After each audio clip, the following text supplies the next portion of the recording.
આકાશવાણી અમદાવાદ વડોદરા. હવે સાંભળશો આણંદ જિલ્લાનો સમાચાર પત્ર. લેખક પરેશ મકવાણા.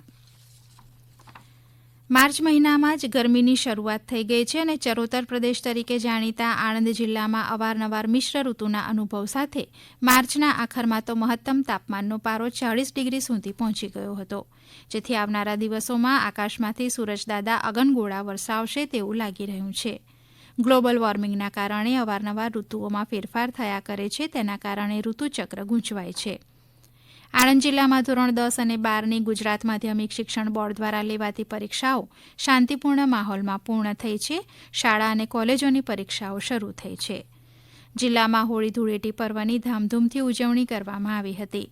જિલ્લાના 365 ગામો પૈકી મોટાભાગના ગામોમાં 800 ઉપરાંત સ્થળે તથા ચકલાઓમાં પરંપરાગત રીતે હોળી પ્રગટાવવામાં આવી હતી.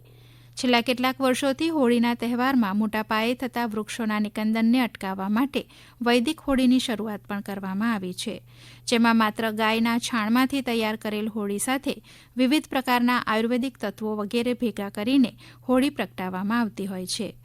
વલ્લભ વિદ્યાનગરમાં આવેલ Bhagat Singh all India youth council અને સ્ટ્રાઇકર પરિવાર દ્વારા છેલ્લા 14થી 15 વર્ષથી વૈદિક રીતે હોળી, જે માત્ર ગાયના છાણામાંથી જ તૈયાર કરવામાં આવે છે, તેમાં શ્રીફળની આહુતિ સાથે પૂજન અર્ચન કરી હોળી પ્રગટાવવામાં આવી હતી અને બીજા દિવસે આ જ હોળીની રાખમાંથી ધૂળેટી રમવામાં આવતી હોય છે.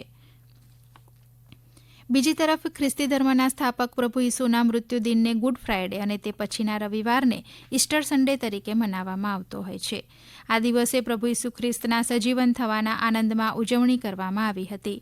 આણંદ જિલ્લામાં વસતા ખ્રિસ્તી પરિવારો પૈકી ગામડી, જીટોડિયા, ખંભોળજ, આંકલાવ વગેરે ગામોમાં ધામધૂમથી ઇસ્ટર સન્ડેની ઉજવણી કરવામાં આવી હતી. આણંદ જિલ્લામાં લોકશાહીની પરીક્ષા માટે પણ વહીવટીતંત્રએ આગોતરી તૈયારી શરૂ કરી દીધી છે. લોકસભાની ચૂંટણીની તારીખ જાહેર થતાં જ ચરોતર પ્રદેશના આણંદ જિલ્લામાં ભારે ગરમાવો આવી જવા પામ્યો છે. છેલ્લી 2 ટર્મથી આણંદની લોકસભા બેઠક ભાજપ કબજે કરવામાં સફળ રહ્યું છે.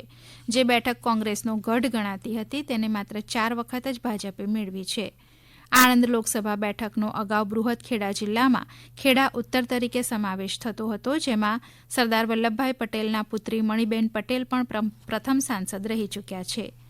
લોકસભાની ચૂંટણી જાહેર થયા પહેલા જ ભારતીય જનતા પાર્ટી દ્વારા વર્ષ 2019માં ચૂંટાયેલા મિતેશ પટેલને ઉમેદવાર તરીકે ફરીથી રિપીટ કર્યા છે, જ્યારે કોંગ્રેસ દ્વારા અગાઉ સાંસદ અને કેન્દ્રીય મંત્રી રહી ચૂકેલા ભરતસિંહ સોલંકી, કે જે 2 વખત પરાજિત થયા હતા, તેમના બદલે આંકલાવના ધારાસભ્ય અમિતભાઈ ચાવડાને ટિકિટ આપી છે, જ્યારે અન્ય પક્ષોના ઉમેદવાર જાહેર થવાના હજી બાકી છે.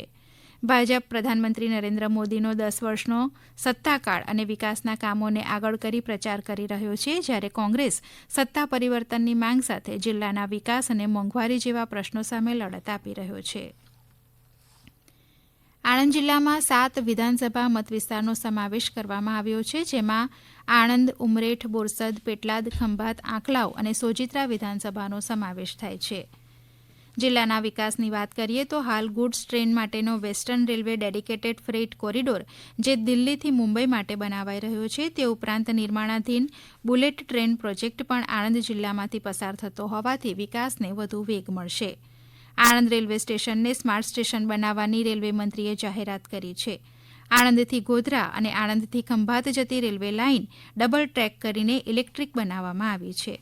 આણંદ શહેરમાં 2 લેયરના ઓવરબ્રિજ, કે જે ગણેશ ચોકડીથી અમૂલ ડેરી સુધી બનાવવાનું કામ શરૂ કરાયું છે, જેનાથી ટ્રાફિકનું ભારણ ઘટશે, જ્યારે સિવિલ હોસ્પિટલના નિર્માણનું કાર્ય પણ તાજેતરમાં જ પ્રધાનમંત્રી નરેન્દ્ર મોદીના હસ્તે વર્ચ્યુઅલી કરવામાં આવ્યું હતું.